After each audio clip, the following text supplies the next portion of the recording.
The Thoughts Can Change Your Life with me, Reverend Lee. So, what are you worthy of? Simple answer, whatever you got. I know that doesn't sound like what you want to hear, but it's true. We get what we're worthy of. The problems we face right now is the fact that we don't believe we're worthy. And that's why it's called self-worth.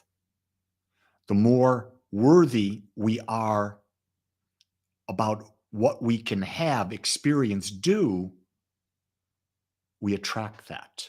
But when we're not feeling that we're worthy of it, it doesn't happen.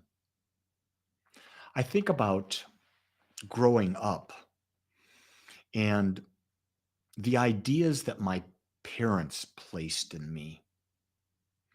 First, they said relationships were hard. And to my mom and dad, they were very hard. They did not have a good relationship. They were not happy in their relationship for 62 years. My mom said if I'd done it again, I would never have married your father. Isn't that interesting? So that's what I was brought up with. I was brought up in a household where we really didn't see love. Not the way that you would expect to see love. I used to think that love was something that came to me because my mother and father yelled at me, or my mother broke wooden spoons on me when I wasn't a good little boy. Very, very misplaced. But then I decided to be different. I made a conscious decision and I said, I am worthy of a relationship that is easy. Now, some of my relationships prior to my marriage was difficult, and I didn't go into them. My relationship in my marriage at one time was difficult, and I had to adjust my attitude toward it. And what I believe is that relationships are easy. I truly believe that when both of the partners are aligned in a common purpose, and that common purpose is to support and grow each other, to share and have fun. And then in the process of that framework, to build agreements that make each of you feel safe and secure. Because if you don't feel safe in life, you're going to withdraw. If you don't feel safe, you're not going to go after what you feel worthy of. And so it's interesting that it's not what we get on the outside that determines our self-worth. No, it's who we are on the inside that determines what we get on the outside. And that's the thing that most people don't realize. It's not about getting a degree. It's about who you become as you get a degree. It's not about meditating, the practice of it. It's about who do you become as a result of meditating. And who you become is what? A frequency, a vibrational frequency that molds the energy that you are. And when it molds the energy that you are, you get that experience. You see, where you put your focus, your energy goes, and where you put your energy, you create that experience. So it's interesting how no matter how much work we do, we're always going to be challenged. Do you get that? We're always going to be challenged because challenge is the nature of life. The question is, when you face a challenge, what do you believe the end result you're worthy of? I don't know. You've got to look at your life and make that determination for you. I looked at that. I was talking with a friend the other day about abundance. And I realized I fully get that my abundance consciousness has created the life I'm in. Now, I have a great life. I'm abundant. But if I had known what I know now, 40 years ago, I'd be even more abundant. But I didn't know then, so I let that go. I don't judge myself based on something like that. but I see how it works, and so I can go forward with the rest of my life. I like to say the next half of my life. Some people say, "You're past half your life." I said, "I'm worthy of more." Maybe you don't think so, but I do.